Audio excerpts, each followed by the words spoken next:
Now in this lecture we will discuss about the renal angiotensin system. It is very important for MCQ's point of view. As discussed before कि जो renal angiotensin aldosterone system है ये comprise किससे कर रहा होता है, एक JG cells, macula densa cells.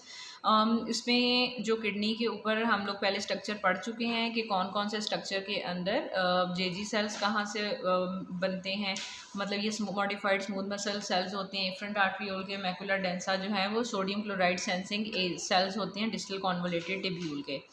जब डिक्रीज ब्लड प्रेशर होता है और जो ब्लड है लो वॉल्यूम ब्लड जब पहुंचता है जेजी सेल्स तक तो ये सेंस कर लेते हैं. सेल्स डिक्रीज सोडियम डिलीवरी होती है to the distal convoluted tubule. ये सेंसिंग हो जाती है by the macular densa cells. तो और इंक्रीज सिंपैथेटिक टोन हो जाती है बीटा 1 रिसेप्टर्स की वजह से. तो angiotensin 1 that is converted into angiotensin 1 under the effect of renin, क्योंकि रीनिल रिलीज होती है बाय द जेजी सेल्स. अब जो एंजियोटेंसिन 1 है that is converted into angiotensin 2. जो एंजियोटेंसिन एस जो होते हैं दैट जो कन्वर्टिंग एंजाइम्स होते हैं एंजियोटेंसिन कन्वर्टिंग एंजाइम्स उनकी वजह से एंजियोटेंसिन 1 डिवाइड हो जाता है एंजियोटेंसिन 2 में.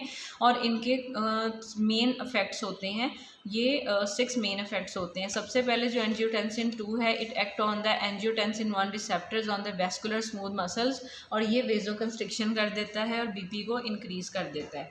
दूसरा इसका रोल ये है एंजियोटेंसिन 2 का, ये कंस्ट्रिक्ट कर देता है इफरेंट आर्टरियोल्स को ऑफ द ग्लोमेरुलस और फिल्ट्रेशन जो है उसका GFR ज़्यादा हो जाता है किडनी का और उसमें प्रिजर्व हो जाता है renal function in case of low volume state. ये मैं आपको पहले भी बता चुकी हूँ पिछले लेक्चर में कि अगर एफरेंट आर्टरियोल कंस्ट्रिक्शन होगी तो GFR रिड्यूस होगा और अगर रीनल प्लाज्मा फ्लो कम होगा और अगर इफरेंट आर्टरियोल कंस्ट्रिक्ट होंगी तो GFR इंक्रीज कर जाएगा.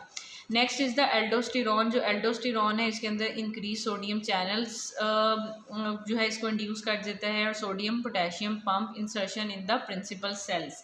और जो एल्डोस्टेरॉन का काम क्या होता है कि इसने सोडियम की एब्जॉर्प्शन करनी होती है और पोटेशियम और हाइड्रोजन की एक्सक्रीशन करनी होती है.